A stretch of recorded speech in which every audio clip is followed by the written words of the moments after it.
Edfu.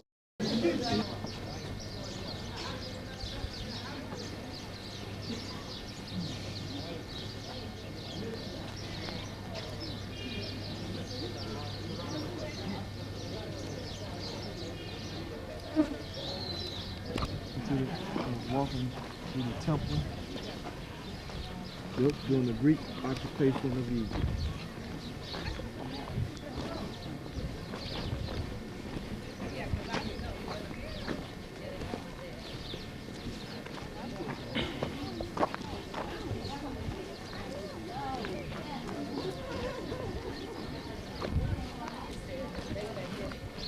It's entrance to the Temple of Edfu.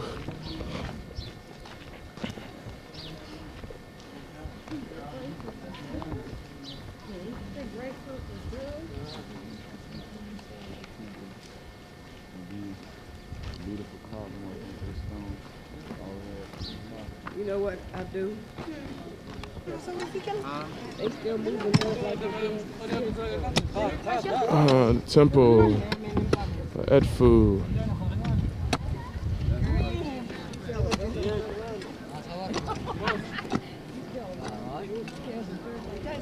This is built by the Greek when the Greeks were here. The Africans actually built it, but the Greeks were the overseers. Egyptian workers, Egyptian architects, even you see the mother language is hieroglyphic. If it is built by Greeks and Romans, should to be, a Greek's language, it to be Roman, old Latins, like alpha, beta, gamma, delta. But here you see the mother language is still hieroglyphic until, I think, 642 AD. I mean, this is the language of the 6,000 years. And you see big numbers of the old or ancient Latin words and the Greeks written by Egyptians hieroglyphic, or Egyptians, hieroglyphic signs or symbolic. That's why when you read this language you have to understand, or you have to study old letters underneath of the Egyptian god, the god Horus. And as it is written in the book, by different Egyptologists, they say this is a Greeks and Romans building. That's why they call this bird a Greek's bird. Greek's bird, Romans bird. Greeks in this time and Romans, they occupied the countries, they dominated. But how come this Greeks and Romans building? And how come the kings, Roman kings, show themselves looks like Egyptian pharaohs, Egyptian king, and they believe in the Egyptian gods and goddesses because they have nothing. That's why this is the only way. You have to believe in Egyptian religion because it's deep religion and also for gods, and they're giving Greeks and Romans names like the god Horus. You see Horus with the falcon, they call it Apollo. The goddess Hathor, his wife in the back, and the lady, they call it Aphrodite. And when the Greeks left Egypt, Romans called this lady Venus or Venus, the goddess of love and joy. But the first name is Hathor, the Egyptian of the Greeks and Romans, because no national rulers in this time. Egypt was occupied or dominated. Egyptians have nothing to do, just build temples, in this time. And the Greeks by force and Romans pushed them to carve their names in it. That's why many cartouches you will see inside are still empty. You know why it is empty? Because the Greeks and Romans could not win. They have a revolution here. The condition, and it was covered by rubble and dirt. And you see how high the level of the city over there. It means the original houses is the earliest building in Edfu city. Why high? Because of flood. The flood of the Nile. But the flood used to be for 2 weeks, 3 weeks, not for a long time. That's why the wall is still in good condition. Not only one, they were 4 together, one inside each other. And you see here, the sacred lake buried underneath of the modern years inside have been chiseled out or shipped out by Romans, Christians, late time, and also they neck down the statues, the heads, big numbers of them. But they tried have special service, because they are twins, temple in Egypt, one for husband, one for wife. The wife, the goddess Hathor, where her temple today in Dendera. You know Dendra where it is? It's between Abydos and Luxor. 60 kilometers, 40 miles far away from Luxor City. Every year, once a year, and coming to stay for, I think, about 24 days, and then sailing back again to Dendra. But they used to meet each other closer to Hermopolis. You know Hermopolis where it is today? This is Armand city. There is special ceremonies of service of the procession of the sacred barges, the sacred boats inside. In this temple here, ancient Egyptians did a good job. They did carving the famous drama story all over the world. All this drama story, since Osiris and Isis and Set and Nephthys landed the earth, since they came down, they were, it looks like angels, and since they came to the earth, the evil and love and the struggle and fighting and peace started. And they had known the difference between both. That's why the walls inside covered by this fantastic story. When the god Osiris, I told you before, he get married to Isis, and Set, the god of evil, get married to his sister Nephthys. But Set killed his brother Osiris and cut his body into 42 pieces and threw to the Nile. By the way, discovered all pieces floating in the sea, even the backbone and the head. Some stories 14 pieces, another one 41, another one also 40. That's why when somebody died in Egypt here today, any religion, Muslims or Christians, because we have no Jew here. Most of Jew left by President Nasser 1956 when he led the revolution against King Farouk 1952, and all Jew left Cairo. But there is a district called Jew or Jewish district still in Cairo today, and they have small temple too. Anyway, Set killed Osiris, and then we discovered about the 42 pieces put in the sea.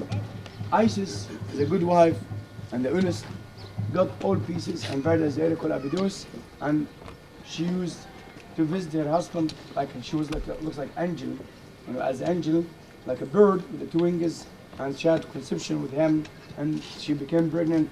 And Horus is the son of Osiris and Isis, and in this temple, Horus went to revenge of his father. That's why he killed Set. But Set here represented as hippopotamus, you know, horse of the Nile, horse of the Nile, and you see the horse of the Nile, and all gods and goddesses of Egypt supporting Horus, and he's holding spear, and he try to catch or to kill and to tie the legs by hubble, you know, like a donkey hubble, you know, hubble to put together, and then cut it in small pieces and offering or sacrificing for his father, the god Osiris. I share about this story inside. This is very interesting and very important story. Also, I was talking about the influence of ancient Egyptians, traditional customs in Egypt today as Islamic and the Christians country, who are different, really. For example, when somebody died, the Holy Family should to stay in the house, of the family for 40 days. All of them wearing long and black clothes, and then at the end of the 40 days, they have to make offerings, sacrificing for the God to bless the deceased. The same thing happened also a long time ago. That's why when Osiris was cut into 40 pieces, and the mourning in Egypt today, 40 days. They make sacrificing after 1 week, after 2 weeks, after 4 weeks, and then in 40 days. They have to make offering, sacrificing, and to convince the God that the deceased is not guilty, and we make offerings from his property, and may God bless him in afterlife, and he goes to the paradise. Same thing like in ancient Egyptian customs. When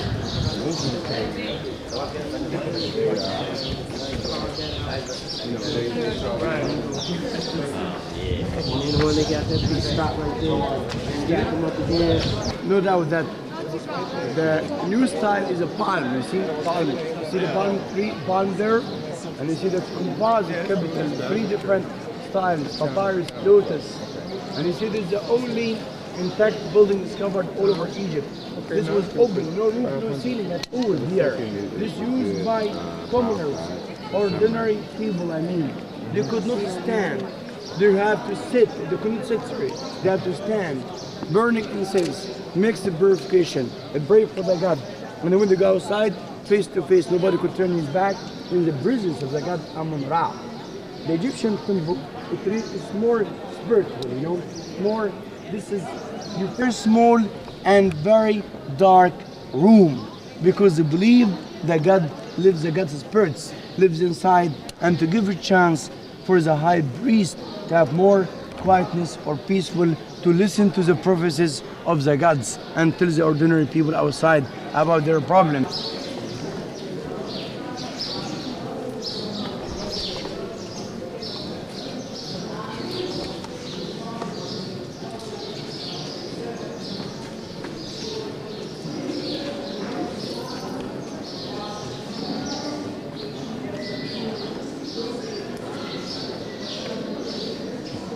Columns here. They are made by raw sandstone, block by block. There is a cracks in between, but they are solid, not hollow. There is a pyramid shape used for decoration. Key of life, Ankh, symbol of the prosperity, happiness. This neb, but doesn't mean the man, the people, you know, it means old here. But Nubian sometimes means the Nubians people or golden man. But here without line underneath, it means all long life and happiness for the king. And you see the king up there makes offerings and burning incense before the god Horus, god Amun-Ra, goddess Hathor, local gods of the Upper Egypt here.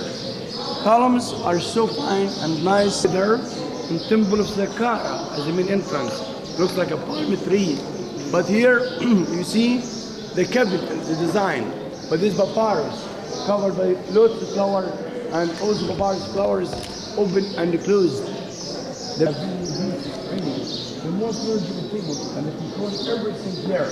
And the houses, or the school building, or the museums, not inside, outside, built by mud bricks. That's why all of them are broken and none of them still remains, except for the religious place. The temple is still in good condition. Yeah. Look at the colors, man. Look at the colors, man. Look at the colors on the temple.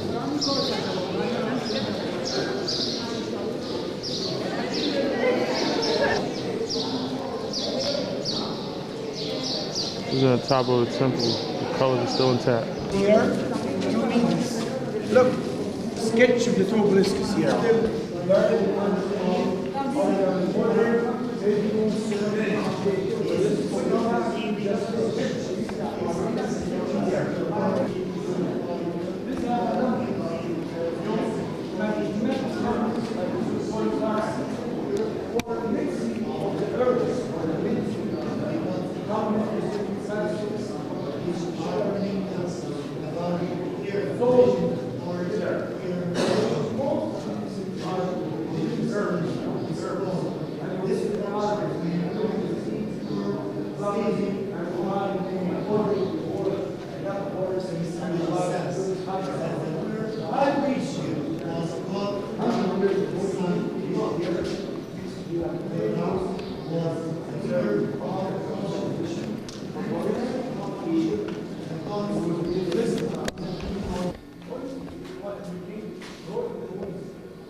Come on, brothers and sisters here. I know it is hard. Come on, everybody. Hang up.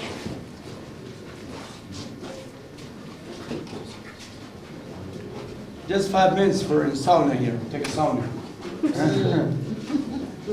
Thanks. And this here in the back. Look here. Here. This is side room. Look how thick the wall is. Look, they left already. They left nothing for the scholars, or the scholars today, or or you can say here. This is like reports, reports. I need to fix your eyes well down. You see the workers carrying medical flowers, text. carrying seeds, some of them carrying jars, and then they make lotus. You know lotus perfumes? Lotus, you know? Lotus oil. Maybe you have been to the perfumes shop and the man told you about lotus oil. Hands, jars, you know, vases with the lotus oil or lotus perfumes and offering before the goddess have their goods of love and joy. I want to show about something here. Ancient Egyptians, they did not show us, not good as and not classical. That's why no contrast of the body of the goddess Hathor. Look at the navel, how big it is. Look at her belly, and look at her legs here, how big it is. You see the two legs could be twice at the belly here. Also, you see the breast, you know, her breast here. We did not show in Old Kingdom, Middle Kingdom, New Kingdom, never they show us about breast of ladies. Used to wear long robe. Other side here, king wearing perfumes, oil, before the god Horus and his wife at the corner, goods of love and joy. Look at her lips here. See her lips? Look at her nose, and you see still have corn, brows underneath of the crown. Who is the crown here? A flying vulture, a bird. Cornrows and the queen under the crown.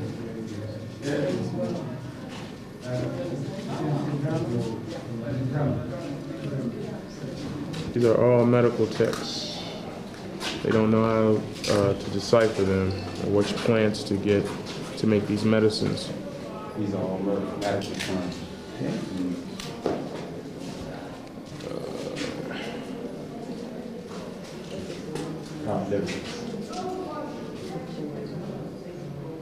Medical.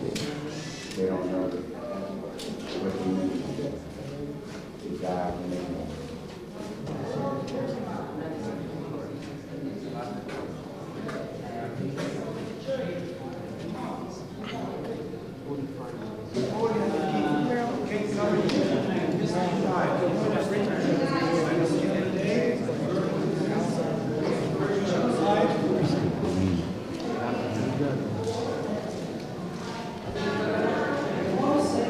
Holy of Holies.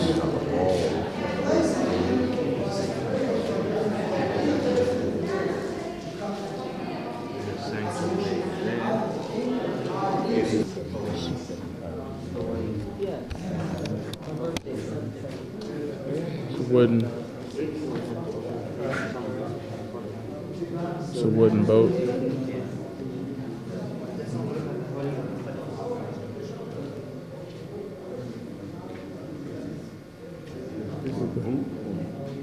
This is a boat. It's a wooden boat. You carry it out on the shoulders.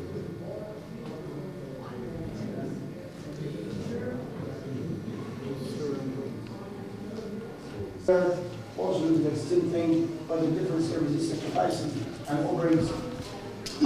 Fruits like bars, goats, like gold here, and incense and henna, incense jars before Horus. Anyway, now I share about the start outside. Colors.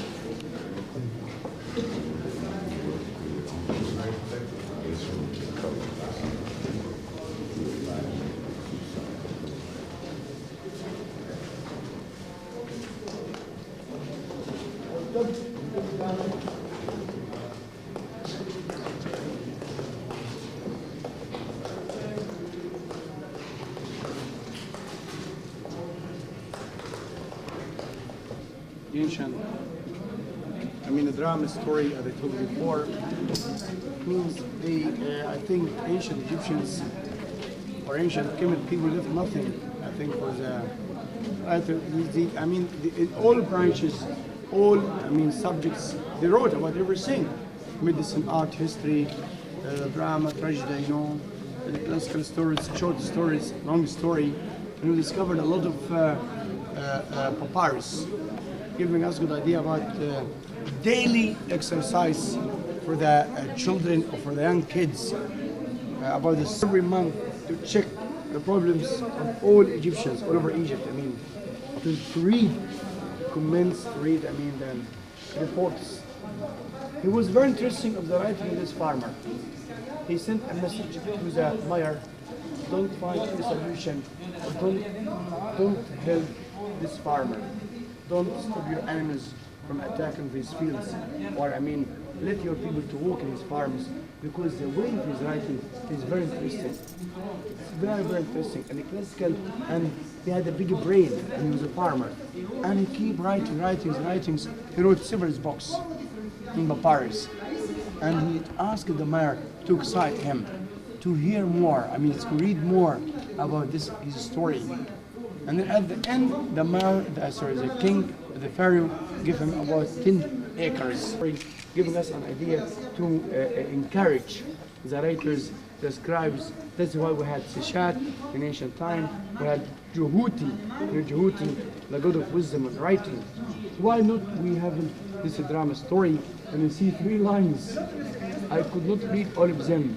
I could not understand all these pictures, and nobody knows everything. And this is only in 250 years BC. It's the same aims, the same actions, but maybe different elements. And some did not use pictures like this. They're just written big. That's why I think ancient Egyptians did not use it to eat board. And anything, any bad stories or anything they call a black board, black pig. And you see they're showing us here that Horus and the king himself, king makes warm reception, is holding like musical instrument and playing music in the prisons or before they got Horus, who's running too fast.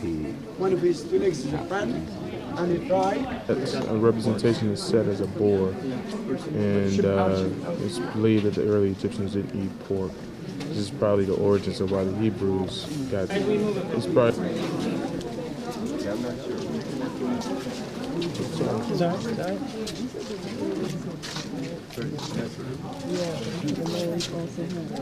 Cut his body into 40 Like I was pieces. saying, And you see Horus this is probably the origins and of his why mother, the Queen Hebrew Hotep, traditions, Horus and his most mother people don't eat Isis. pork and other Eastern Because religions. Isis eating, and you see They her guard it seeds from for the her Egyptians flowers. and Kemetics. And the king himself is helping or supporting the boat of animal Horus. is known as And the being king evil. by spur, and you see the very little tail here. And another picture, but look the flags, the sails. The most interesting, the construction of the boat here also. You see, the sails here, flags, means like a sailing boat. They call it today felucca. Very, very interesting. Means they were very. They have revenge now. They killed the evil, and you see, she's playing music. And the other groups of businesses, they are tambourine, tambourine. And you see her? Origin of tambourine. Look at this. This is where the origin of tambourine comes from Kemet. It's a beautiful design. And very long rope. And you see? Goddess Hathor, the wife. Look at this. These sisters are playing tambourines because of Set being killed. This is the origins of the tambourine. It all goes all the way back to Kemetic history. Because they were afraid that ancient Egyptians the Egyptians will return back or come back again. 500 years BC, everybody break down, everybody take a part in the destruction of this modern era. They're rejoicing because Set was killed. Greeks, Romans, Persians, Until this century, they are robbing in different ways. They rob at the intact statue, but before that, of the resurrection. And you see here, Set is cutting into small pieces. But if you fix your eyes, what you see the hobbit, you see like a chin. This is See a Horus chin being here? resurrected. You see a chin around his legs? Resurrection Even the of tongue Horus of the as an king, the tongue of example. the These parallels to had the chin the tied. story of The Jesus tongue, the being tongue here. resurrected after the front. battle. And then offering or sacrificing before the God. It's the resurrection of Horus, having dominion over Set or Satan. This parallels the story of Jesus having dominion over Satan. This time became the biggest eye. Some scenes showing us about the enemies of Egypt and the numbers. There's mathematical numbers here from 1 until 1 billion. I think now it's almost 10 o'clock. Anyway, 10, we're supposed to be in the boat till 30. We can have 5-6 minutes going around here. Is enough? 10 minutes? How long? 5 minutes? Okay, we meet each other. We meet each other as the main entrance. Where's the cafeteria? Okay? Yeah, the bear.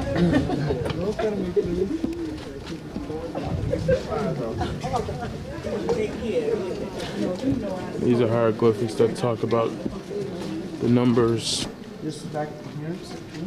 See how the You see which one is Egyptian here? Romans have perverted. You see which one?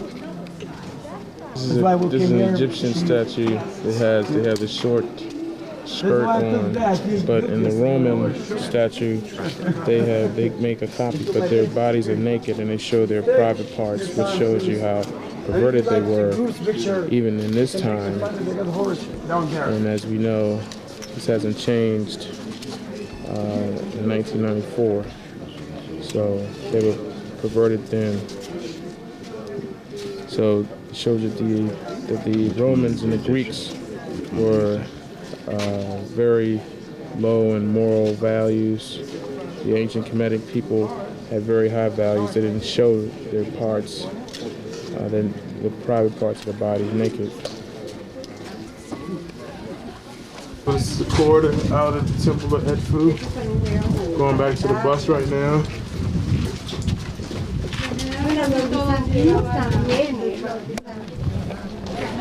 It's a marketplace right here. Some of the people are trying to buy some things, but I'm not gonna buy anything, I don't think. Okay, all right. Okay. So Okay, I'm fine. just gonna chill. Come on. We need to get on a boat and on the bus, like real soon. I stay here 5 more days. So, Don't have that much money. Harold Cook. This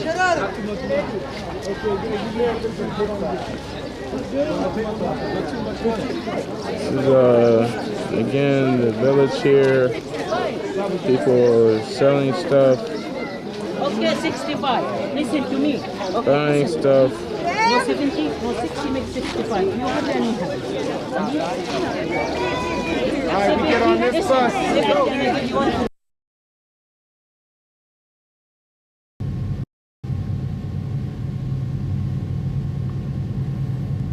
Different Nubian villages on the Nile.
It's the quarry. It's where they carve the rocks. Oh, this is where they carve the rocks out right here.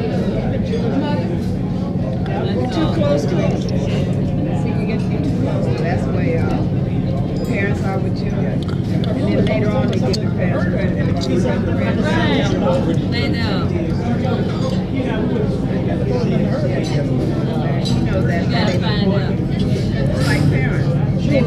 African kings and queens of the universe. Same problem, don't worry about it. I can't tell. As opposed to systems that have been devised by men that are called religion, that separate man from the spiritual source of all power, and in many instances teach them that the only way that they can access this spiritual power is to go through them, to go through an alternate source, which is totally contrary to the African way.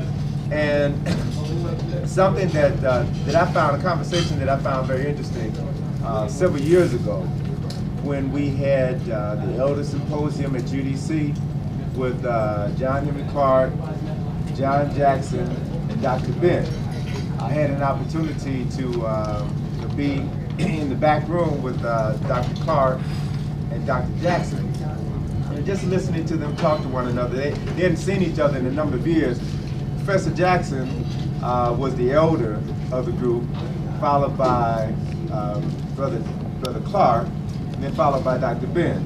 Jackson influenced Clark, and the two of them influenced Dr. Ben. Now, Jackson is a prolific writer, was a prolific writer. He died a year ago, I believe on the 14th of this month. He died last year. And he has a reputation for being a member. Professor Jackson has a reputation for being, quote unquote, an atheist. He's written a number of very scholarly texts that deal with Christianity before Christ, that talk about just eavesdropping on the conversation between Dr. Clark and Dr. Jackson. You know, I'm listening to them talk about God. You know, and I'm like, wait a minute now. I thought you all were atheists. And as Clark says on numerous occasions, just because I don't believe in the European concept of religion doesn't mean that I am without a God. And they went on to talk about how Africans view the Creator as manifesting itself in spiritual elements and everything around them: the air, the sun, the water, the earth. All of these contain spiritual components of God. And so by dealing with these elements individually, you could come to know God. You know, and this is a profoundly different way of viewing the Creator than what most of our parents and grandparents have been taught for reasons that will be obvious later on in this presentation. But as you've been exposed to thus far on this trip, you've seen evidence of Nile Valley origins, of architecture, of writing, philosophy, mathematics, science, medicine, law, government. We also must begin to understand the role that they played in the development of spiritual concepts, which later were introduced to man and civilization as religion. You'll find in the Nile Valley, or you all have seen thus far, evidence of the story of Asar, Aset, and Heru, who represent the first Trinity. You've seen evidence of the murder and the resurrection of Asar, who becomes, in recorded history, the first resurrected Savior. You've seen evidence of Aset, who was a virgin, being impregnated by the spirit of Asar, and then giving birth to her son, who was born on December the 25th, who was born in an environment that one could compare to a manger, who was adored by three magi, or three kings from the east who came to witness his birth. All of this has been recorded in Kemetic texts thousands and thousands of years ago. And so what we have to begin to evaluate is the role of Africans in giving the world spiritual concepts and ideas. And let me share with you one reason why it's so difficult for us to relate to some of these concepts. It's not by accident that this information has been suppressed. Reading from John Jackson's publication, Man, God, and Civilization, he makes reference to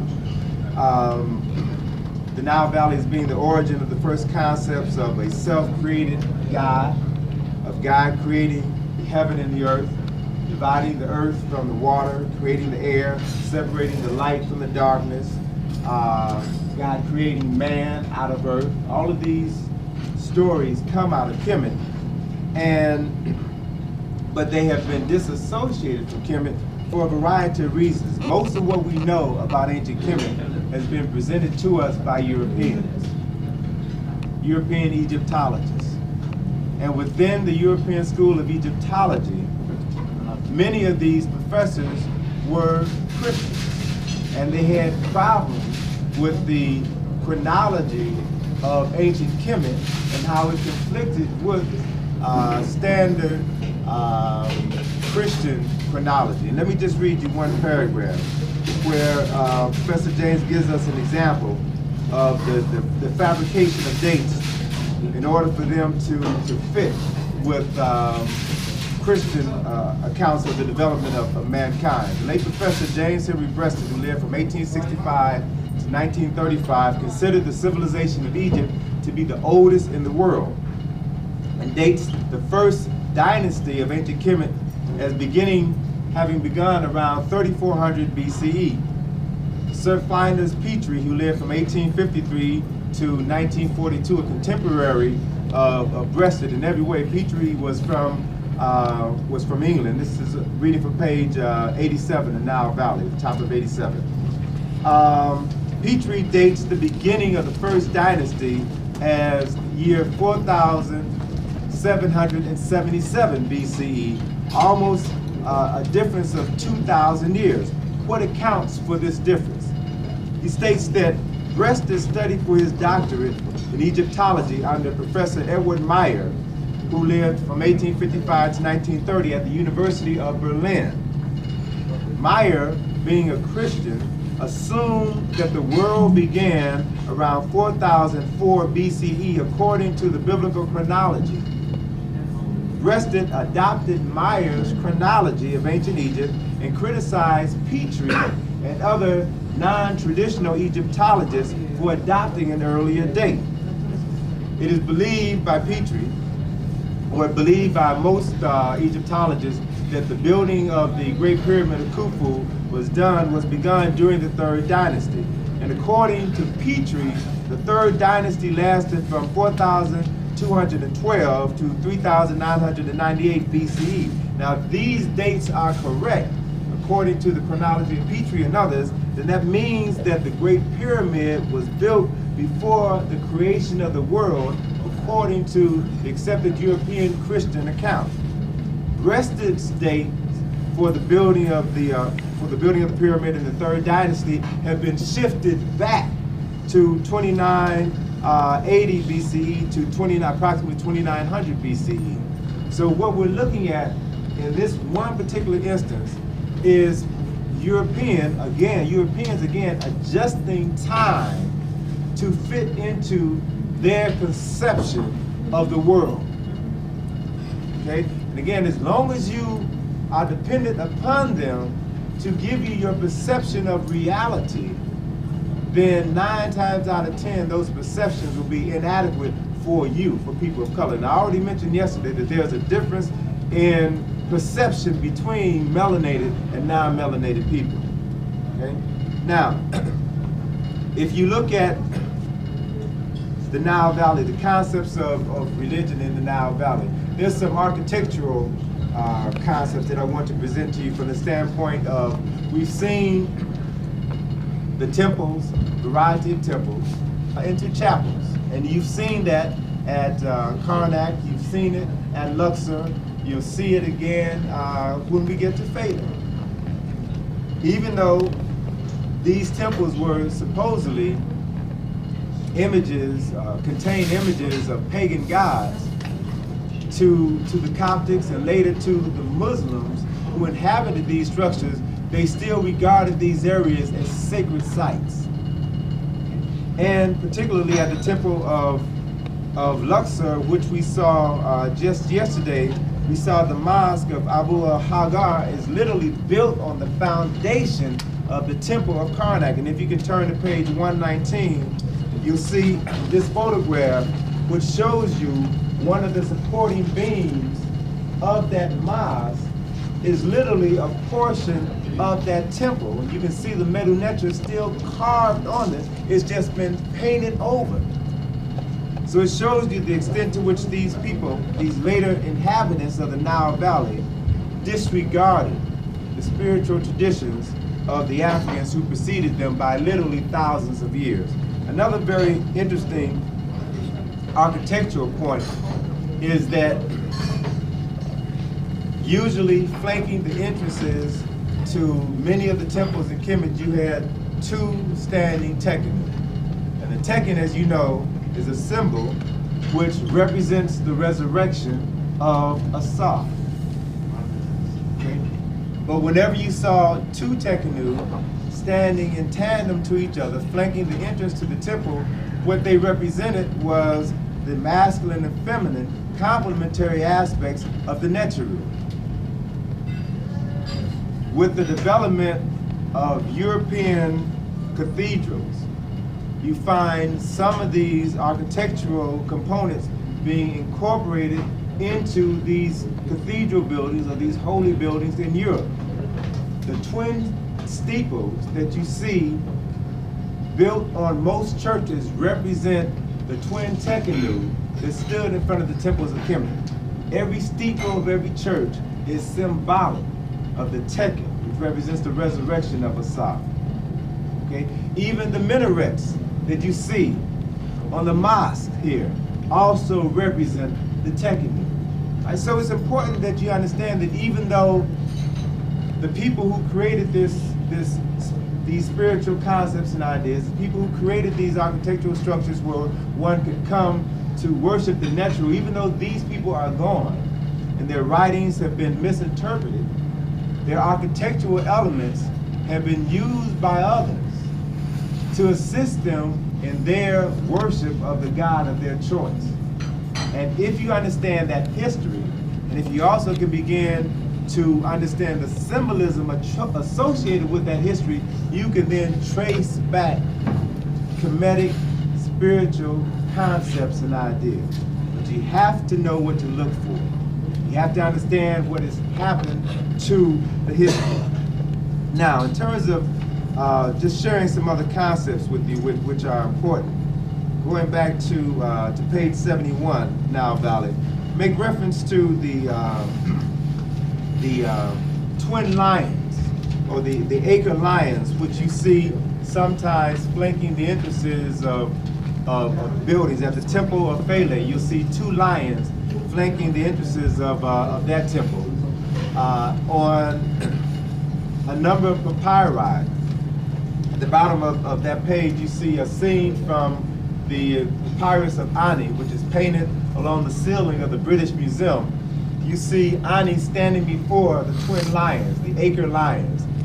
The lions stand between this symbol, which represents the sun setting between two mountains, the sun setting between the horizon.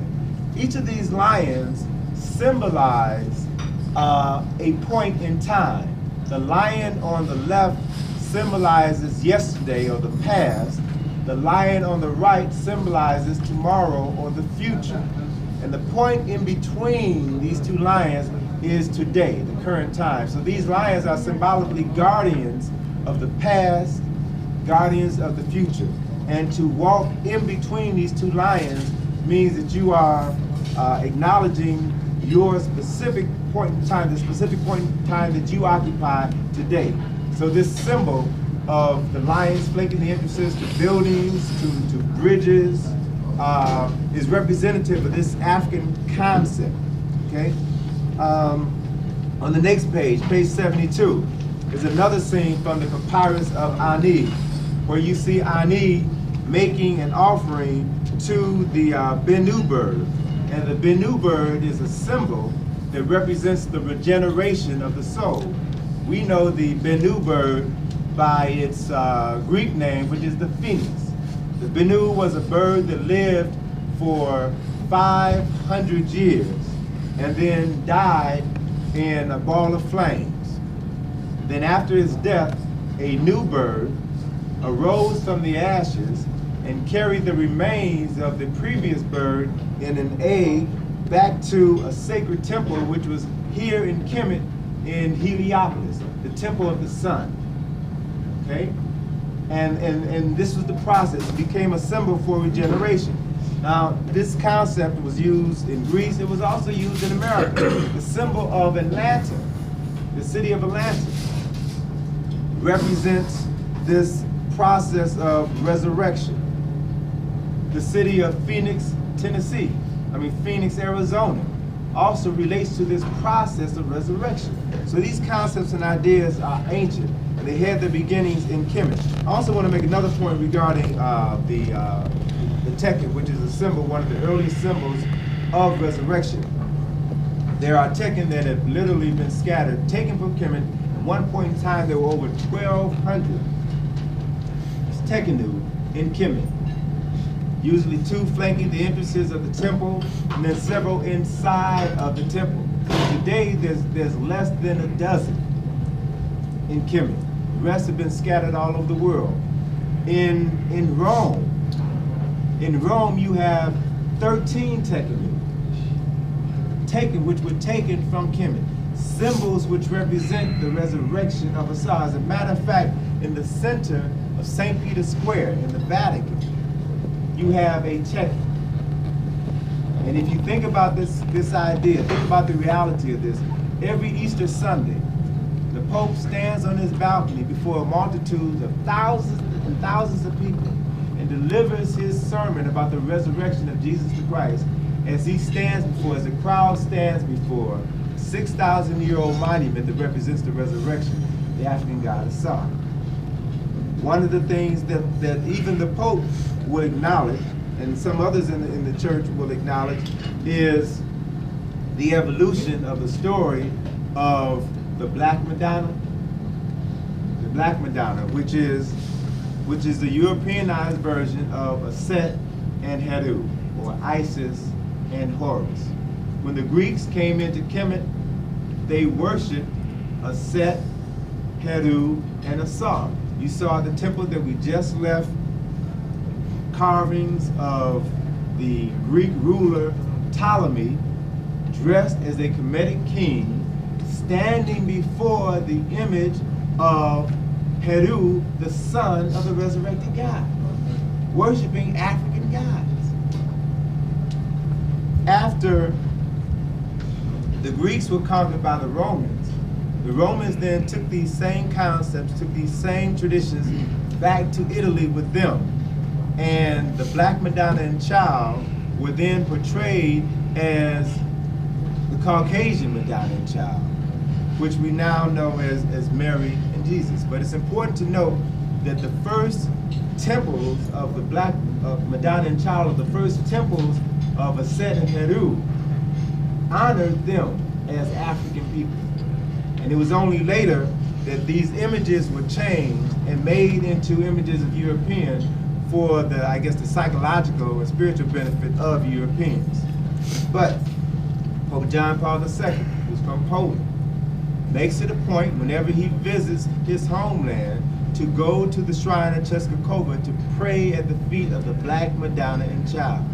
There are still a number of European spiritual leaders who acknowledge the Black Madonna and Child as a true prototype of the Holy Mother and Son. It's just that the masses know little or nothing about the African origins of this creation.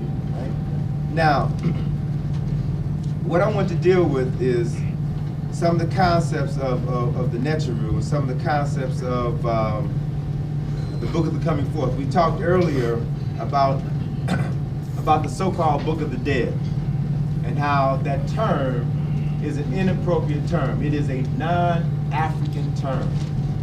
These texts were called the Book of the Dead by Europeans because they were written on papyri, and many of these papyri were found buried in the tombs of the dead.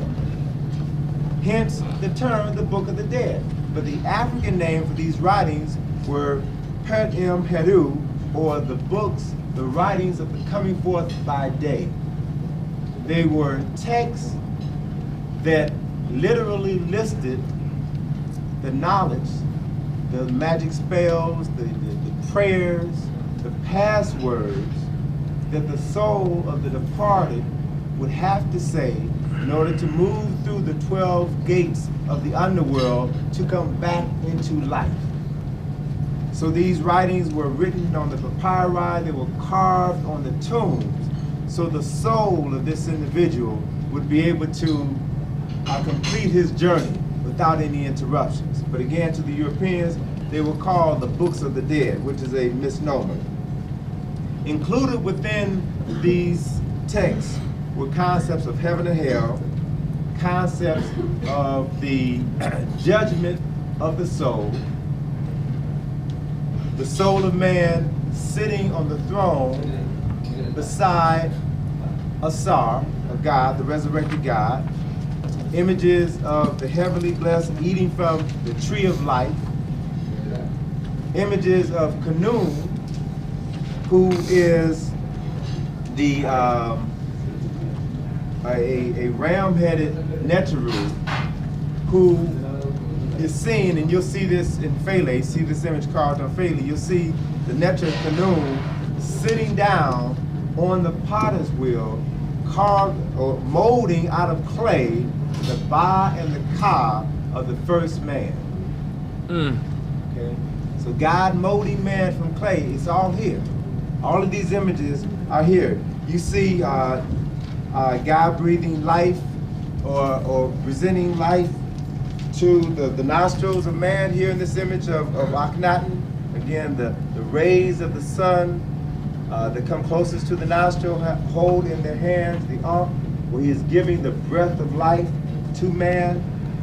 You'll see within many of these texts moral traditions of good and evil, the scene that you just saw at the Temple of Edfu, the battle between Set and Heru, battle between good and evil. Okay? And you saw Heru spear Set, who was symbolic of evil. This is the prototype for the image that we have of St. George slaying the dragon with a spear. We know there's no such thing as dragons. That image is a metaphor for the forces of God, or the forces of good, overcoming, slaying the forces of evil. Okay? So all of these symbols, all of these concepts are here. The weighing of the soul, which we talked about earlier. That whole scene where the soul of man is dressed in white. White is a color that is associated with death, the absence of the life principle. The soul of man stands before dual images of Ma'at, where they must recite the 42 admonitions of Ma'at and literally declare their innocence before 12 judges, 12 of the Neteru, who must witness this event. And then the soul of man, the heart of man, is weighed on the scale of Ma'at. Why the heart? Because in the Kemetic tradition, as in the African tradition, it was believed that the heart was the seat of the soul. And at this point of judgment, you see Impu adjusting the balance to ensure that this process is going to be fair and accurate. And then after the judgment scene, Yehudi records this in the book of judgment. And then Asar, seated on his throne, then makes the final determination as to whether or not the soul of this man goes to heaven or hell. Now let's look at these 42 admonitions of Ma'at. And in the study guide, they are listed on page 22. 42 admonitions of Ma'at. The 42 admonitions are believed to have derived from the 42 nomes, or the 42 states of ancient Kemet. Each state, each district contributed a saying of Ma'at. And if you look at them, I have not done iniquity, I have not robbed with violence. And again, remember now, this text was already in place as early as 3,200 BCE. Okay, already in place. I have not plundered the netter. I have not spoken lies. I have not snatched away food. I have not caused pain. I have not committed fornication. I have not caused shedding of tears. I've never cursed the king. I've never fouled the water. I've never polluted. All right? You see, all of these declarations of innocence the soul had to make before the Neteru. A testament to his righteous living, his having lived in accordance to the principles of Ma'at. Now, if you compare these 42 admonitions of Ma'at to the 10 Commandments, you'll notice some similarities, won't you? That's right. You'll notice some similarities. What's interesting is that Wallace Budge, one of the most prolific writers of Egyptian history and interpreters of Kemetic texts, talks about the fact that, talks about the relationship that existed between, or the similarities that existed between these 42 admonitions of Ma'at and the 10 Commandments. Even Breasted acknowledged the fact that the 10 Commandments were derived from the 42 admonitions of Ma'at. Even Breasted had to say that in the 10 Commandments, there is no commandment, thou shalt not lie. There is no commandment, thou shalt not lie. Okay? And you have to understand the difference, the psychological as well as the spiritual difference between an admonition and a commandment. One who does not have a spiritual base, a spiritual understanding, has to be commanded to do what is right. But one who has been trained from their very birth to understand the spiritual nature of the universe can stand before God and declare their innocence and say, I have not stolen, I have not robbed. They do not have to be told what to do by decree of the Lord. You understand the difference? Yeah. Very basic, very fundamental difference. And it really illustrates, helps to illustrate how in tune African people are to the spirit. And again, to me, it reinforces something that I've been saying over and over again, that as African people, we are literally doing battle with the Europeans for our spirit, for our soul. There are those who were mere children on the evolutionary level at the time that we were living as great kings and queens, who have now changed the balance of spiritual power and dare to present an image to us as though they are capable of teaching us about spiritual traditions. Let me share with you a couple of other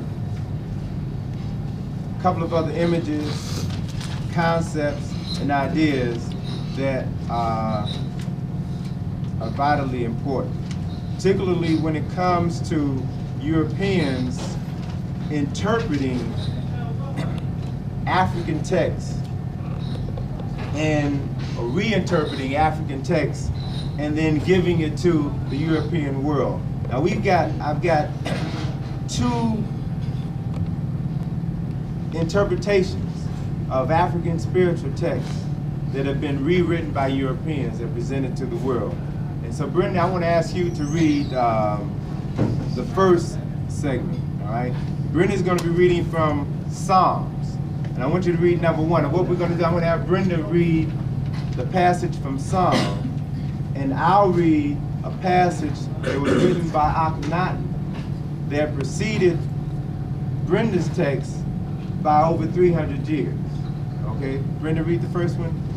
Number 1, thou makest darkness and it is night, wherein all the beasts of the forest do creep forth. The young lions. Hymn to the Atun. The world is in darkness like the dead. Every lion comes forth from his den. All serpents sting. Darkness reigns. Second one. The sun riseth. Man goeth forth into his work, into his labor, until the evening. The African original saying stated, When thou risest in the horizon, the darkness is banished. Then in all the world they do their work. I read one more. The trees of the Lord are all full of sap, wherein the birds make their nests. The high hills are a refuge for the wild goats.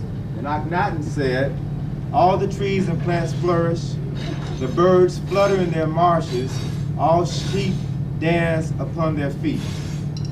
Okay, now, Peggy, why don't you read from Proverbs, and then I'll read from the teachings of Amenhotep. Okay, read the first one. Incline thine ear and hear my words, and apply thy heart to apprehend. For it is pleasant if thou keep them in thy belly, that thou may be fixed like a peg upon thy lips. And Amenhotep said, give thine ear and hear what I say, and apply thine heart to apprehend. It is good for thee to place them in thy heart. Let them rest in the casket of thy belly, that they may act as a peg upon thy tongue. All right, read the second one. Have I not written for thee 30 sayings of counsel and knowledge, that thou mayst make known truth to him that speaketh? Might they instruct, knowledge how to answer him that speaketh, and how to carry back a report to one that sent him. We'll read one more. Neither oppress the lowly in the gate. Beware of robbing the poor, and of oppressing the afflicted. Okay? Now, well, we're talking about a time frame of Proverbs during the kind of time of King Solomon versus the time frame of Amenhotep, which is around 1300 BC. Okay, so what you all are hearing is consistent to what you've seen thus far about the Nile Valley contributions to architecture, to law, to science, to writing, to medicine, and to spiritual concepts and ideas. That is, this was the point of origin. Others came in, conquered the land, destroyed the people, destroyed the culture, chiseled away the images in an attempt to cover up their tracks, and then presented to their people something that they claimed was new. And all it was a copy of the original. Now these traditions have gone on for literally a number of years. And let me just cite a couple of other things that are important in terms of some things that have been mentioned thus far. Abu Naga made reference to the murder of Asar, and where each part of his body was found, a temple was erected. And one of the temples, one of the most famous temples where the head of Asar was buried, is the temple of Abydos, which again, unfortunately, we didn't have a chance to see, but it was built by Seti I. And the difference between the carvings of that temple and the carvings on the temples that we've seen today is like night and day. Night and day. This is where the head of Asar was buried, and this was the site of the first holy pilgrimage in the recorded history of humanity. This was their Mecca. This was their Jerusalem. Every person had to make a pilgrimage to Abydos before their death. Right? You'll find in Kemet the first representation of the cross, which is the ark of the key of life. You'll find symbols of examples of baptism, which you'll see when we get to, there were a couple of images at the Temple of Edfu. You'll see several other images at Komombo, the baptism of the king, where he is being literally anointed with waters of life and health and prosperity. We see carved in many of the temples, you saw in the museums, stela or stone tablets upon which Medu Neter, or the words of God, were carved, were written. You see instance where the world in Kemet came into existence via the Neter Ptah, who was the risen mound, the mound upon which the Aton God set and brought forth creation. It is Ptah, which is the rock that formed the foundation for ancient Kemet. It is from the word Ptah that we have derived the word Petra, which means rock, which is the same as the word Peter, which represents symbolically the rock upon which the church's foundation was established. The arks that were placed in each of the Holy of Holies, the sacred bark, where the image of Heru, as you saw in the temple of Edfu, was carried to meet his wife Heteru or Hathor at the temple of Dendera. These were the prototypes of the Arks of the Covenant. Right? You see the process by which, through the 42 admonitions of Ma'at, through other writings, the process by which the soul of man can be saved by acts of faith. You also seen where Heru, as well as his father, were both born on December the 25th. So you see an acknowledgement of December the 25th as a date of spiritual significance. Now, what's the significance of December the 25th? And if you go back again to John Jackson in his publication, The Introduction to African Civilization, he talks about the fact that for literally thousands of years, December the 25th was a date that commemorated the birth of the Son, or the birth of God. What does this represent? Again, I talked earlier about the significance of astrology or astronomy, the stars, the sun, and the moon, and the impact that these heavenly bodies had on individuals on earth below. And it's important, this concept is important, why you refer to the sky as heaven. God lives in heaven, or the Neteru live in heaven. And the Neteru in heaven affect and influence all life on planet Earth below. I made reference to the heliacal rising of the star Sirius, and how whenever this star rises just before the sun rise, it symbols the annual flooding of the Nile. Okay, so every activity on Earth is preceded or predicted by the appearance of certain celestial bodies. The moon, for example, has an electromagnetic effect on the waters of the Earth. The Earth is 3/4 water.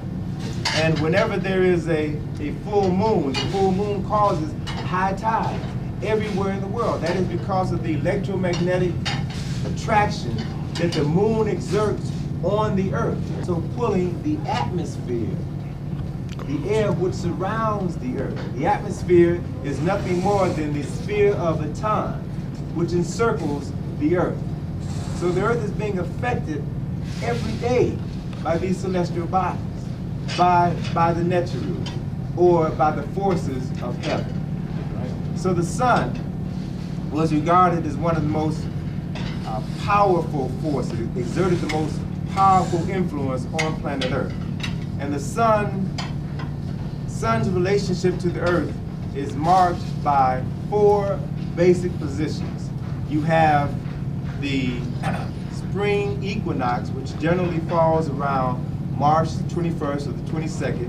And the equinox is a word which in Latin means equal night. If you have equal night, it also means you have equal day. It's when the day is divided in half. 12 hours of daylight, 12 hours at nighttime. The word hour, H-O-U-R, is derived from the word horus, H-O-R-U-S, which is a symbol associated with the sun.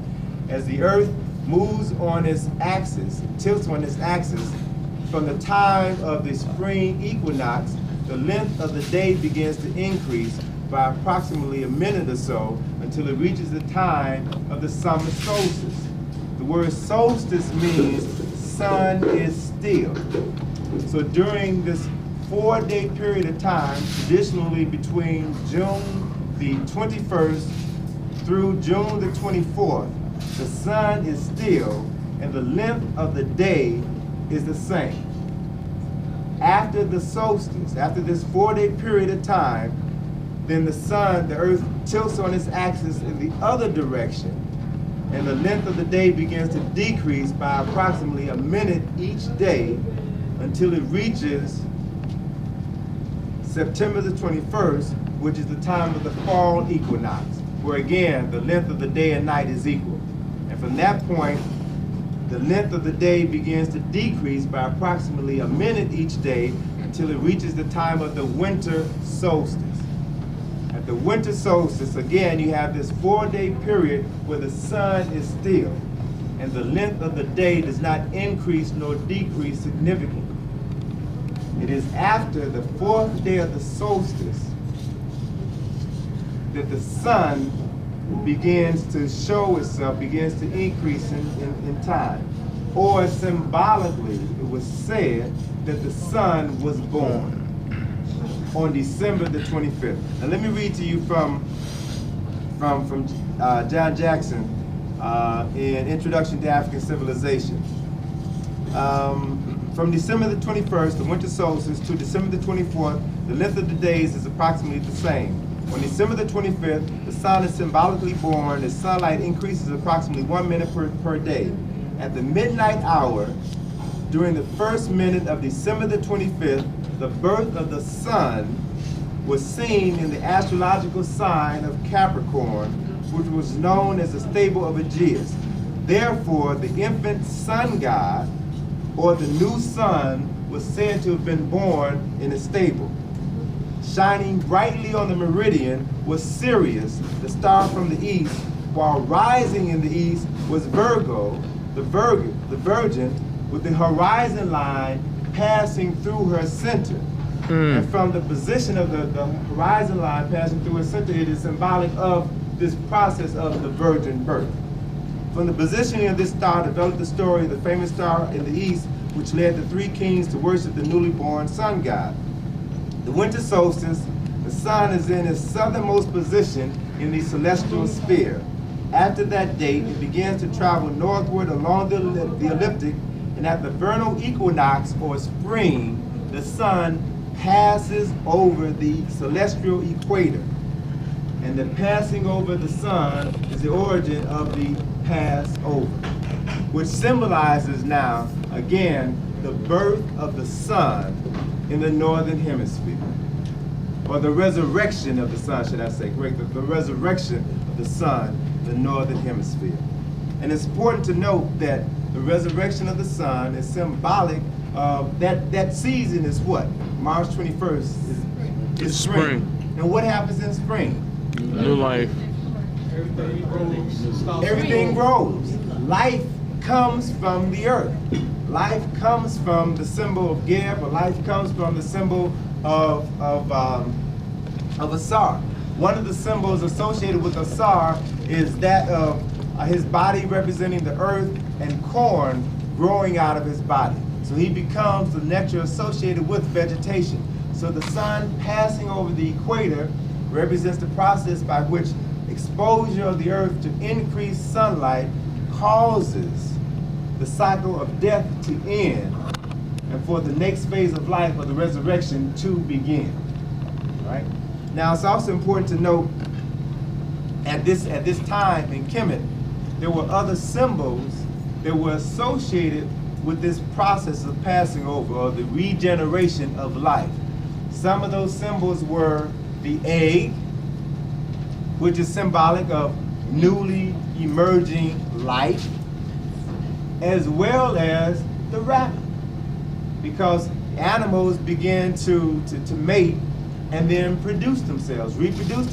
And a rabbit is an animal that is quite capable of reproducing itself very rapidly. It is from these two symbols that we in the West have derived this association between the Easter rabbit and the eggs. Rabbits don't lay eggs. Where did this concept come from? All right? See, you need to understand the symbols, all right, and learn how to interpret them. Another important aspect, another important element has to do with, and I'll talk a little bit more on this subject tomorrow, but this concept of the rape of Egypt. Because what you have with the coming of foreigners into this land is the theft of the technology, the theft of the spiritual concepts which were later introduced into the land of the foreigners. And you have at the same time the suppression of African systems of knowledge. As you see when we get to Philae, Philae was the last temple which was closed by the Europeans. You had the Emperor Theodosius and the Emperor Justinian issue edicts demanding that these temples be closed, all of the temples in Kemet be closed, that the priests be killed, that this knowledge, the Medu Neter, all of this must be destroyed because this is a level of knowledge or a form of knowledge which now competes with a newly formed system of religion which was being developed throughout Europe, which was being propagated throughout Europe. Okay?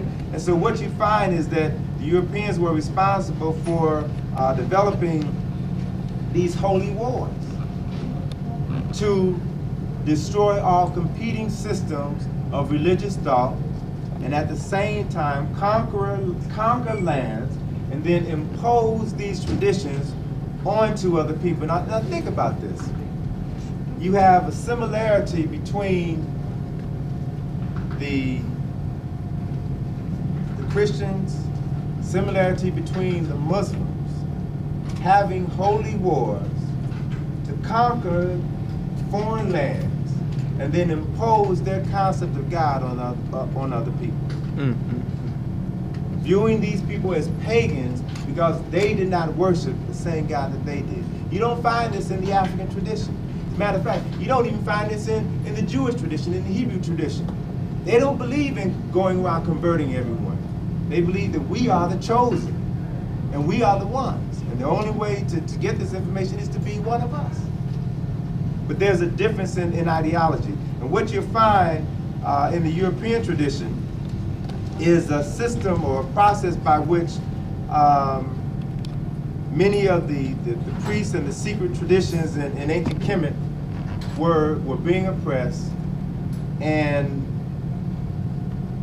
the propagators of these various forms of knowledge were forced to go underground. And you begin to see vestiges of them surface in different areas of Europe. In Rome, for example, when Julius Caesar's troops conquered Egypt, a number of his soldiers gained access to some of the sacred texts of ancient Kemet. And they became known as the first practitioners in the Western world of these ancient traditions. They were referred to as Druids, where Druid means he who knows, one who has knowledge of self.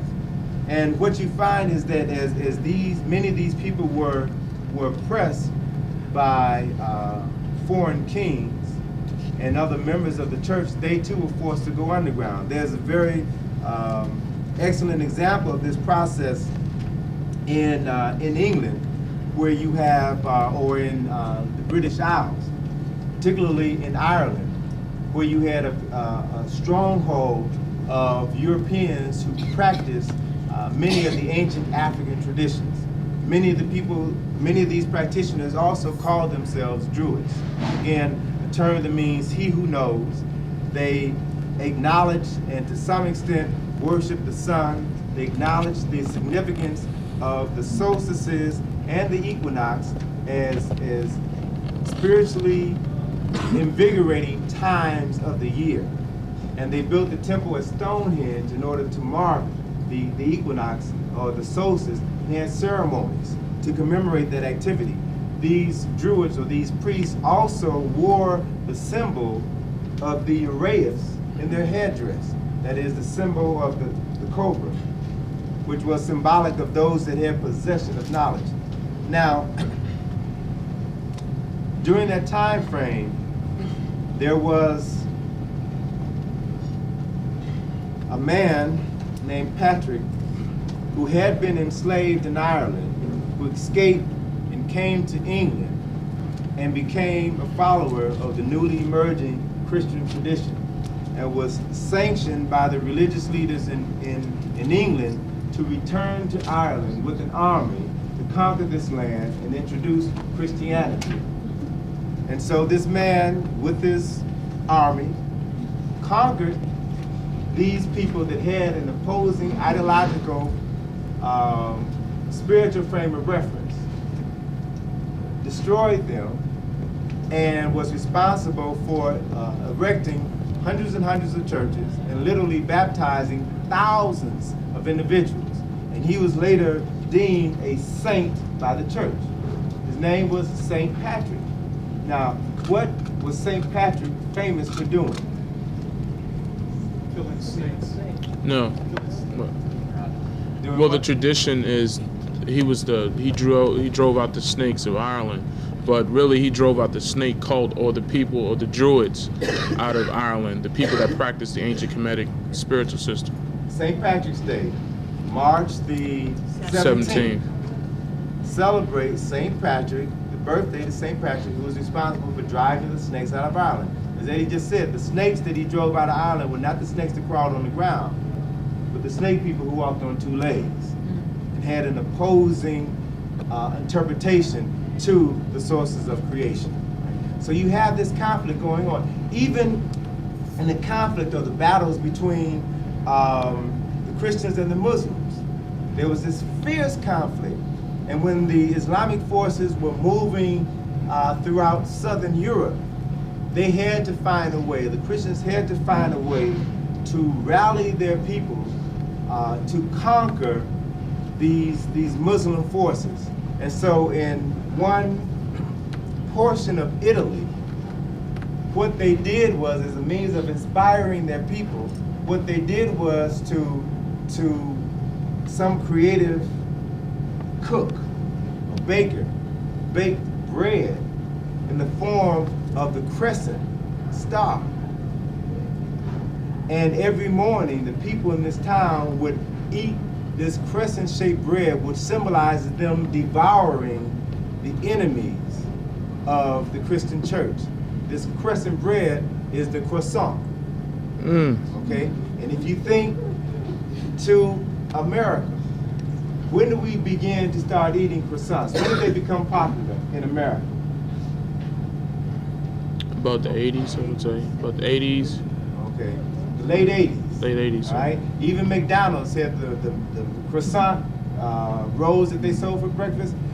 The croissant was reintroduced into contemporary life in America at the time that the United States was preparing to go to war against Iran.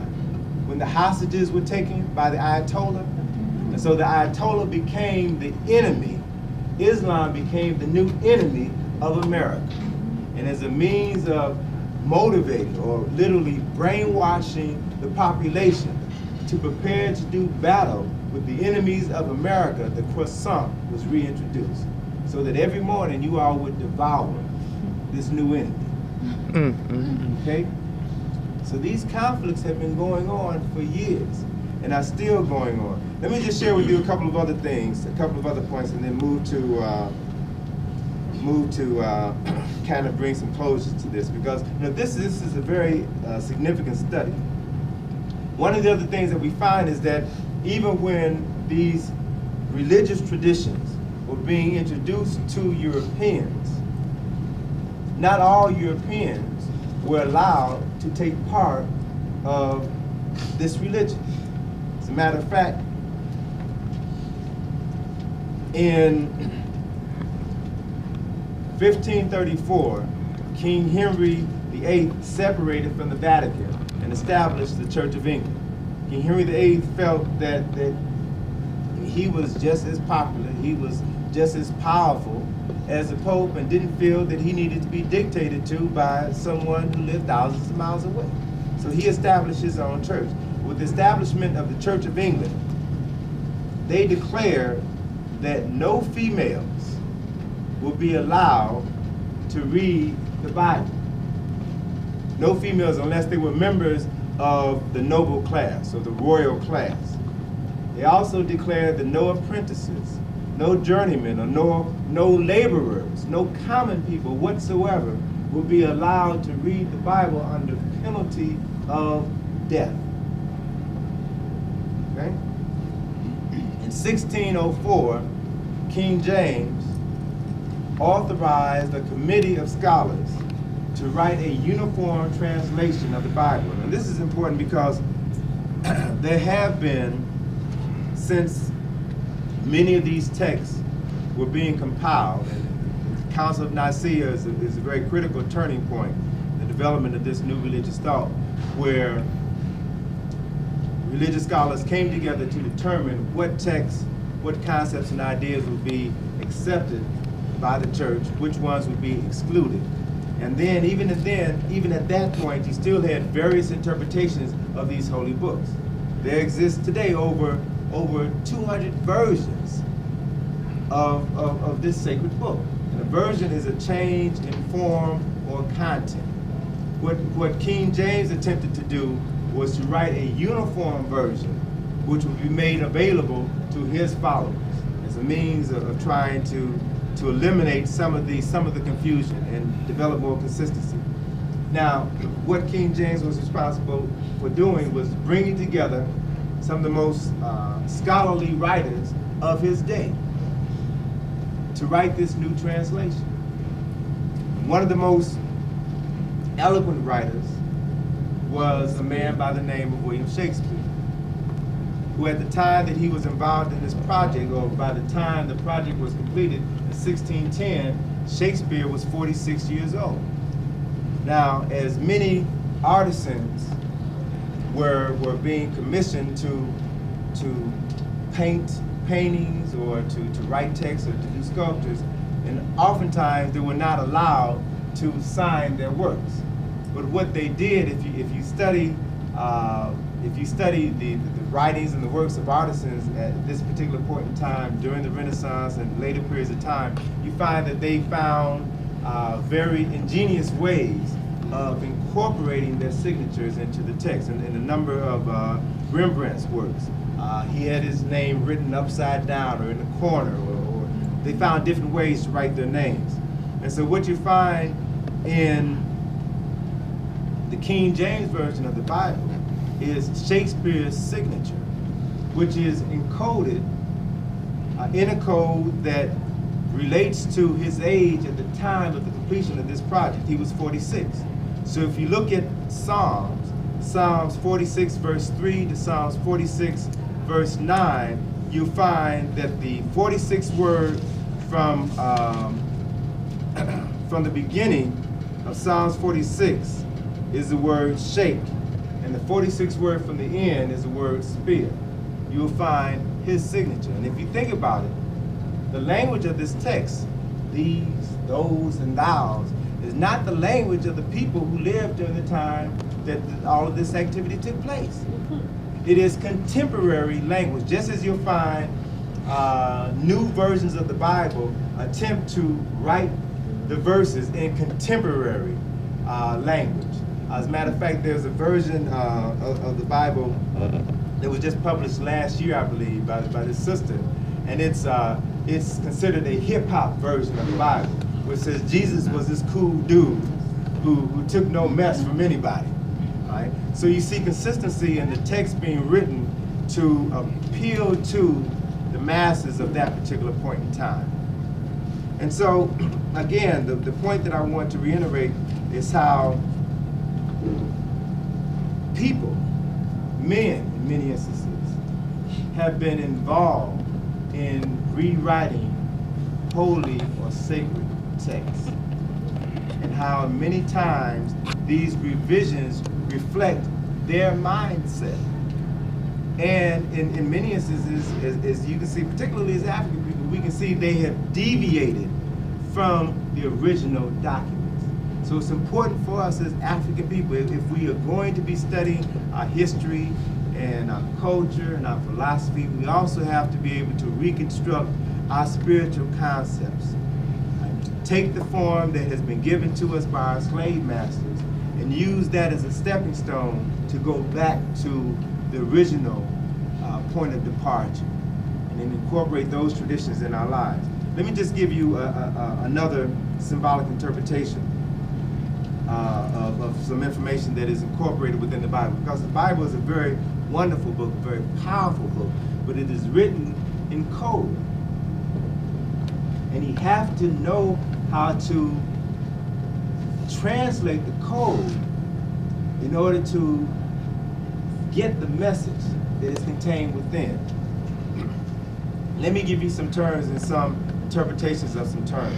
The word Christ is a very ancient word that means the anointed one. The very first Christ in recorded history was Imhotep. Again, if you read any of the ancient texts on Imhotep, he was referred to in history as the world's first Christ. Imhotep lived during the time frame of King Zoser, the builder of the step pyramid of Saqqara. Okay? The word Christ is derived from the Kemetic word karas, which is a term that was used to describe the embalming process.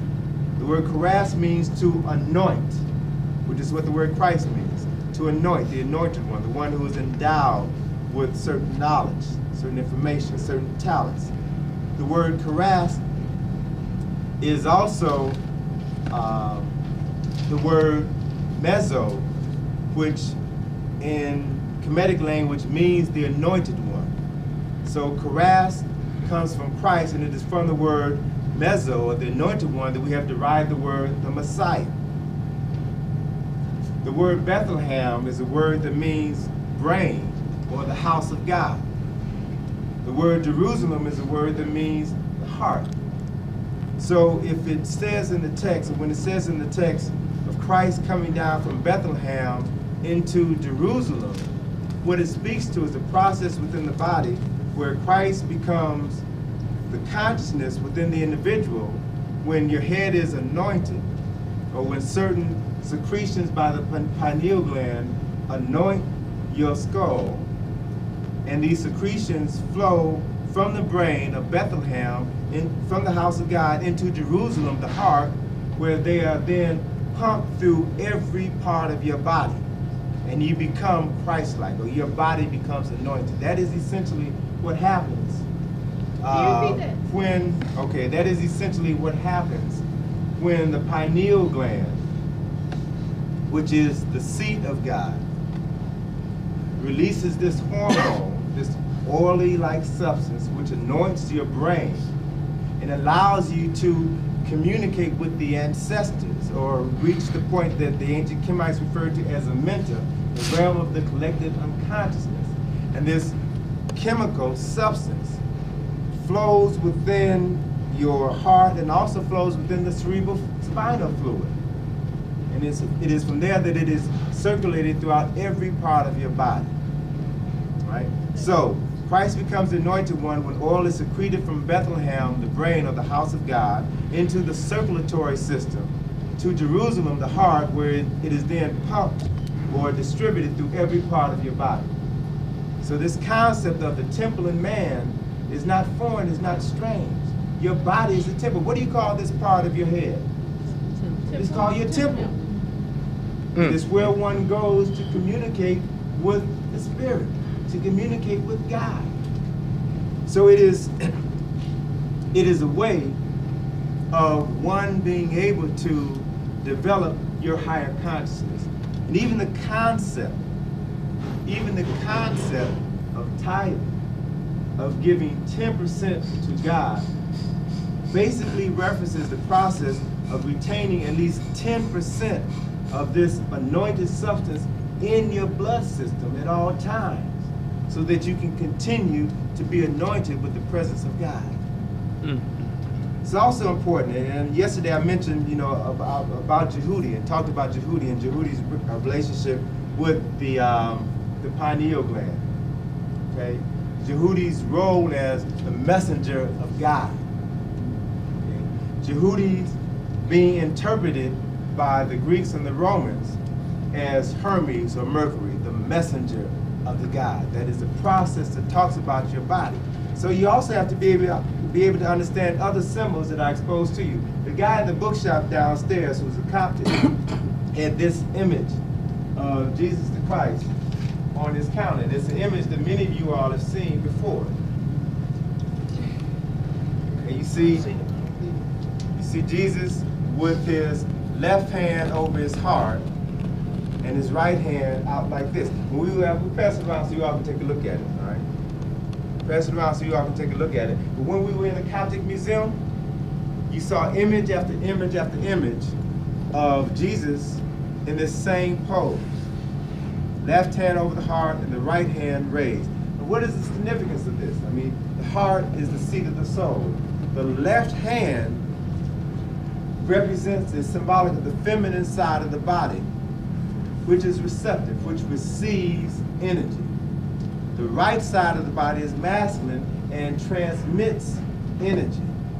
So the whole meaning of placing the left hand over your heart is to receive this spiritual energy which comes from your soul, receive it into your body, and then transmit it through the right side of your body.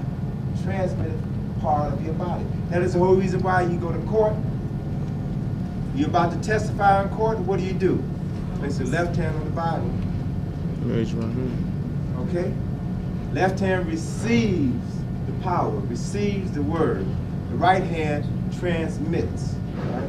So on one level, one of the other things that you have to understand, another part of your spiritual self that has not been exposed to you is the fact that your body is a temple, houses the spirit of the Creator, and that spiritual energy allows you to do remarkable things. At the same time, the symbol that I talked about yesterday, the symbol of the caduceus, also represents this process. That is, the caduceus shows you the two serpents intertwined around the staff. The two serpents represent this feminine and masculine energy which flows through your body.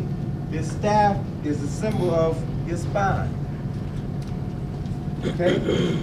And so the whole purpose of this symbol is to maintain balance, harmony. This is on page 45. To maintain balance and harmony within your system so that this anointed substance which flows through your body can continue to flow through every part of your body and keep you spiritually whole so that you can do the work that you're supposed to do. Now let me show you a demonstration that helps to illustrate this point. I've got this little gadget here that it's a little toy, it's a little ball that has within it a battery and a little light. And these two metal ends here are connected to each part of the battery, the positive and the negative part of the body, of the battery.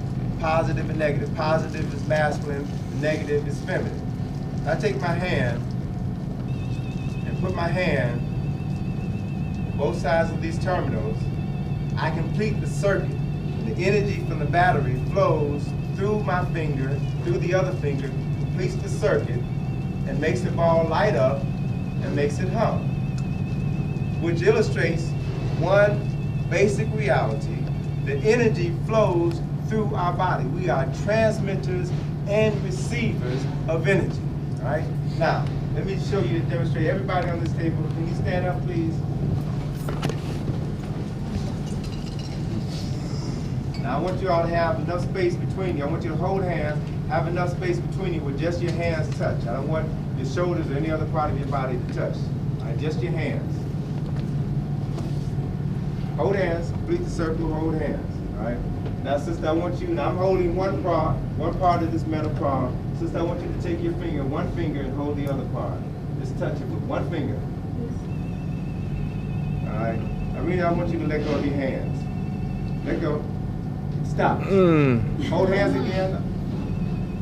Whoa. All right, somebody else on that end, let go. Stop. Hold hands again. All right, now, with this one little simple demonstration illustrates is that energy flows through us. From me to you, to you, to you, to you, to you, to all of us. Energy flows through us. Everything within this universe is energy. Everything, sound, light, food, everything is energy. And that energy either nourishes us or it takes power away from us. Everything that you say creates energy that either builds somebody up or tears somebody down. Everything that you think creates energy. You ever hear somebody say the expression, "You make me sick"? Yeah. And then wonder why they get sick and stay sick? If you understand the order of my eye, I mean there is balance and harmony and equilibrium in this environment in which we live. You cannot say negative things, evil things. You cannot lie to somebody without someone lying to you, without negativity coming back to you, without evil coming back to you, right? You can't do it. If you were raised in a tradition where this information was a part of your education from day one, then you knew not to lie because you knew the cascading effect that it would create in your life, in your household, in your community. You knew not to steal. You knew not to murder because you understood what the repercussions would be. So this is one aspect of information that has been kept away from us. As human beings in general, and as African people particularly. Our bodies are vessels which conduct, which transmit energy, all forms of energy, most of which we can't see, we can't smell, we can't taste, we can't touch. But it's energy that is real nonetheless and still affects and influences us not only in this lifetime, but in the lifetimes to come. That's the important thing. What you're doing today will determine the quality of life of those who come behind you. That's why sacrifice is important. Sacrifice for your children, for your grandchildren. You build for eternity by making things easier or better for the people who come behind you. You make it easier or better for them by preserving your history, culture, your traditions, by making this knowledge and information available to them so they don't have to go to the enemy to be trained. They understand the value of keeping this information within the family, empowering themselves with this knowledge and information, then using it to pass it on to those who come behind. Okay? Now, I want to close this session before we take some questions. I want to close by asking Sister Marimba to come and to share with you all information about the continuity of these traditions. Because one of the things that I've come to realize is that many times, many of our people, because of the fact that we've been so miseducated, we've been brainwashed to reject anything that is African. But many of us find it easy to relate to Egypt because of the pyramids, because of Haramaki, because of the temples. But it's also important for us to understand that the traditions of ancient Kemet are very much alive in contemporary Africa. Ghana, Senegal, and Mali, other parts of Africa, these traditions, these spiritual traditions are still alive. So it's important for us to be aware of these realities so that we can relate to contemporary Africa just as we relate to ancient Africa. And understand our role, as Eric has been saying, that some of our lectures understand, our role as African Americans to take some of our money, take some of our knowledge to the continent to build a home and businesses for us there, for our children, for our grandchildren, because that's where our survival is really going to be linked to, us building a home in Africa. So remember, I wanted her to come up and to just share some of the contemporary African spiritual concepts. Well, I say Madasi, which is thank you in Twi language, spoken in Ghana among the Akan people. Dua, which is thank you in Kemetic language. As we have I've been studying and Tony's been talking, I was thinking about something that's very important that Diop was doing in his work, which I think we have a tendency to overlook. And that is, for those of you who are familiar with the book, The Cultural Unity of Black Africa, Diop was arguing the connectedness between Kemetic civilization, ancient Egyptian civilization, and the rest of Africa. That to him was very important because in the reclaiming of Egypt, he was basing his argument on the fact that there was a clear distinction between African civilization and European civilization, or between the southern cradle, as he called it, and the northern cradle. And in our studying of Kemet and ancient Egypt, we have a tendency to forget the connections. So I thought it would be important for us to look at and understand how we can see Africa in Egypt, which we don't always do. To begin with, we've got to look at the basic concept of worldview, what Tony has talked about philosophy, and that is that every culture, every cultural group has a way of understanding reality, a way of looking at the world. And what we've seen here in the various monuments and temples that we've been to is that there is basically a spiritual concept of the world and of reality. And that is what you find throughout Africa, where spirit is the primary reality, and spirit is the base of everything that happens. It's the base of all truth. And that there is not this separation between the spiritual and the material, so that the spiritual, you see, is the force, is the energy, and the material is then the way in which that energy manifests itself. That is very important in understanding art in terms of Africa, and understanding the various things that we were seeing in one sense could be called art, artistic expression. Well, these were the material manifestations of spiritual truths, everything that we're seeing. In Africa, we see the sculptures, the beautiful sculptures, everything that we see, our clothing, the things that we wear, all of these things are spiritual in essence, because for African people and the African mindset, just as with the ancient Africans, is that we are intent on getting to the essence, because the essence is where the power comes from. So the material cut off from that has no meaning for African people. We've got to remember that. So we as African people, if we are just relating to a material reality with no meaning, underneath it as a foundation, then it's not going to give us any power, any strength, any energy. Specifically, even if we look at a concept of science, for instance, we see all of the things that the ancient African people were able to do scientifically. Science to them was not separated from the sacred. It had a sacred base.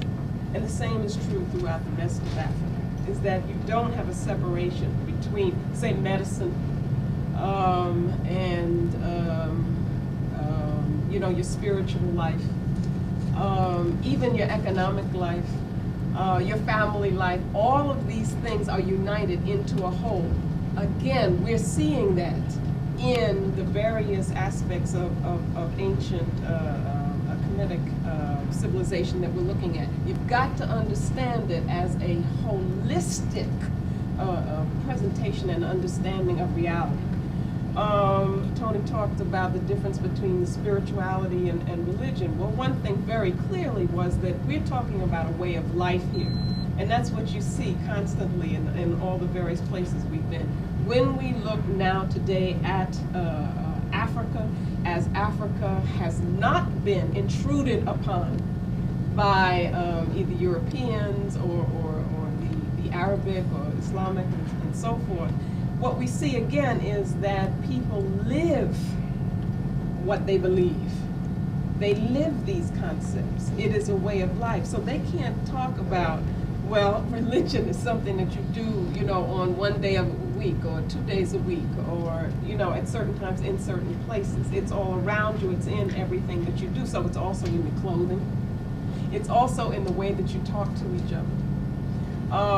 For instance, if you were to greet an African on the continent, you cannot just say hello and then just go into what you want to do. Or like we do, you don't even say hello. You say, hey, where's that money that you owe me? Or did you get my book? As Africans, when we greet each other, we have to actually go through a ritual of greeting. And that is that there's something I say to you based on your age in relationship to mine. There's something that you answer back to me. I answer you.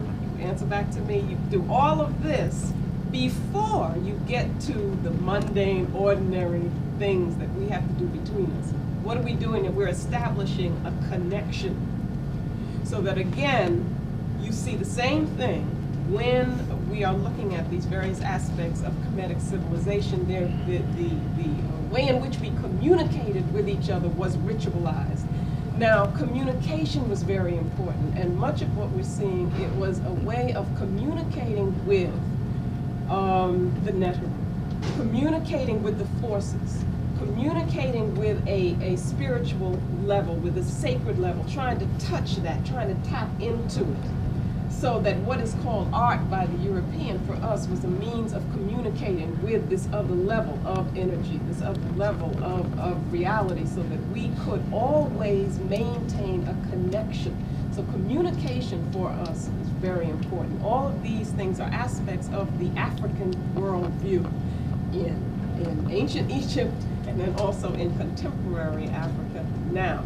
The principle of reciprocity is another aspect of the African worldview, where you talk about giving and receiving, maintaining the balance, so that if there was exploitation, which is always taking and not giving back, then what would happen is that the balance would be disrupted, which means that ma'at is being ignored or disrupted, and there's got to be a way that you're going to pay for that.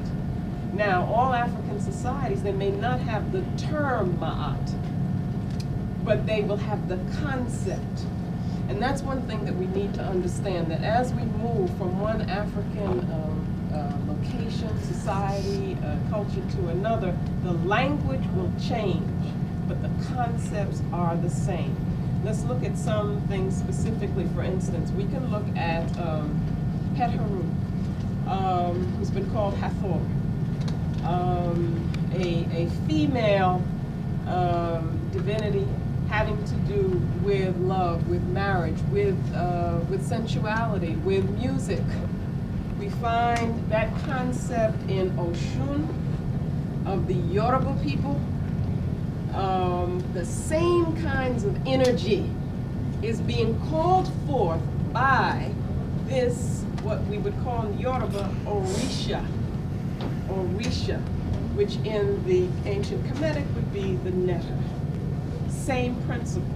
Because basically what we're talking about is a concept where you have the one source, okay? The one creative principle, which manifests itself, shows itself in many different ways all around us through nature. The ways in which it shows itself to us, we can call principles, we can call causes, we can call divinities, okay? But in Yoruba, the term would be Orisha. In Twi language, among the Akan, the term would be the Abason. In the Fon language of ancient Dahomey, which is present-day Benin, it would be Vodun. So we would have many different expressions of the creative power or energy in the Vodun, in the Abason, in the Orisha. Among the Yoruba, we would have Ogun, for instance, who is this power, this force of the creator expressed through metals, is made into tools. People now who use machines, people who drive automobiles, for instance, will be close to Ogun because of their connection with this machine, the automobile. You see how that is used and can be interpreted no matter what period of time that you're in, okay? Heru. Heru has different aspects. One is Heru Kahuti, the warrior, the avenger. Heru Kahuti is Shango in the Yoruba tradition. Sergibi in the Akan tradition. Those of you who might know something about the Akan tradition will be interested in that. You find the counterparts of these various Abasun, Orisha, the Neteru. Okay? Now, in terms of how the spiritual systems are organized, again, we see the connection with ancient Kemet and traditional and contemporary Africa. There is the practice of divination, where one goes to a priest, there's a reading that's done, and what the priest is able to do is to see what your particular, special, unique energy is. Tony talked about what you're put here to do. And you will be identified with a particular energy which will be named in an Orisha. Could be Oya, could be Obatala, could be Yemoja. Okay, just as it might be Heru, it might be Heru, and so forth. And if you feel the call or are given the call to further develop that relationship with that energy to the point where you would become a priest, then it means that you have to be initiated into that system. And the process of initiation is you becoming more and more knowledgeable about that particular energy. Now, in the ancient Kemetic so-called mystery system, the process of education was through initiation. That is, one goes through stages of development, which are stages of increasing enlightenment. The same thing happens in traditional Africa, in the practice now of African spiritual systems, where you go through stages of development. The same thing happens in everybody's life, whether or not you choose to be a priest or a priestess.